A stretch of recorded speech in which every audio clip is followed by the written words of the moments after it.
Avons-nous une opportunité d'investissement sur LPIC Property? C'est la question à laquelle on va essayer de répondre en se basant sur l'état financier de la compagnie. Je rappelle que ceci représente uniquement mon point de vue et non un conseil d'investissement. Et comme d'habitude, je me réserve le droit de me tromper. Donc, LPIC Property, LK Rate, ce type de rate qui est très difficile pour ces rates d'augmenter les loyers, d'accord? Donc, faites très attention, c'est pas aussi facile que ça. On constate également ici qu'il y a quelque chose qui s'est passé en 2017. Je pense qu'il y a dû avoir un spin-off par là. On peut voir ici qu'il y a un spin-off en novembre 2016 par là. Donc, la dette a dû diminuer également ici. Le nombre d'actions, est-ce qu'il y a eu un impact positif ou négatif dessus? Non, le nombre d'actions n'a pas diminué. Je pense qu'il est plutôt resté stable ici, mais c'est plutôt ici une entité qui a le chiffre d'affaires a diminué justement par rapport à cette situation-ci, par rapport à ce spin-off. OK? So maintenant, combien de fois les bénéfices, ce genre d'entreprise va avoir tendance à se payer en date d'aujourd'hui? Tout va dépendre de la qualité des actifs. On peut osciller entre 15 et 17 fois les bénéfices.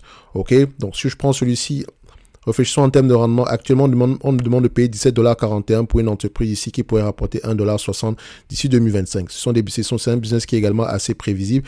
Donc, ce qui pourrait être intéressant du point de vue rendement, on est presque aux alentours de 10% par là. Donc, je pense qu'on a 9 et poussière. Donc, tout va dépendre également de la dette. Parce que c'est vraiment l'élément déterminant ici, la dette, plus d'autres éléments derrière, parce qu'on peut également ajouter l'état même ici du secteur d'activité. De ce type de rate-ci, donc LK Rate. Donc, on constate ici qu'on a à peu près 12,34 $ de dette nette. OK. 12,34 $ ici. Si cette compagnie s'est négociée à 15 fois les bénéfices, normalement, ici, on devrait s'échanger aux alentours de 24 $ par là. Si vous enlevez 12,34 $, on sera aux alentours de 11 et poussière. Donc, 11 $, idéalement, serait un prix assez intéressant. Mais n'oubliez pas qu'elle se négocie déjà en dessous de 10 fois les bénéfices. Donc, 10 fois les bénéfices de 2025, bien sûr, vu que c'est un business assez prévisible. On peut se dire que du point de vue ici, ça peut être une entreprise assez intéressante à aller regarder. Mais attention, le passif ici ne parle pas pour elle. D'accord? On peut voir ici qu'avec la dette, elle peut repayer la dette nette ici en moins de 9 ans. On a à peu près 12 à 13 $ par là. On peut le repayer en moins de 10 ans ici.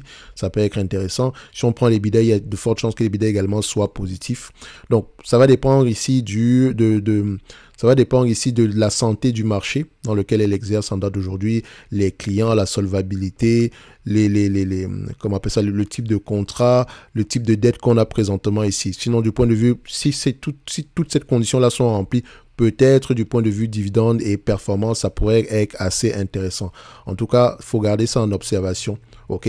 Ne pas juste la prendre ici par rapport à cette période parce qu'il y a eu un spin-off ici. Donc, cette période-ci, on ne peut pas la comparer à celle-ci parce que ce n'est pas la même entité. On peut également voir que sur toute cette période de temps, ça reste un business qui est également, qui a tendance à se négocier ici à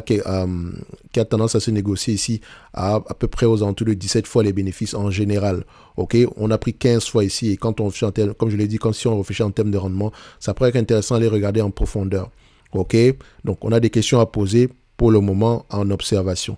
Donc, ce n'est que mon point de vue et non un conseil d'investissement. Comme d'habitude, je me réserve le droit de me tromper. En lien dans la description de la vidéo ici, vous avez la top newsletter où on partage généralement ici des analyses sectorielles. Et je vous ai dit que sur le secteur, les rates, vous n'avez pas le choix que de vous intéresser à chaque segment d'activité, dépendamment du type de propriété qu'on a.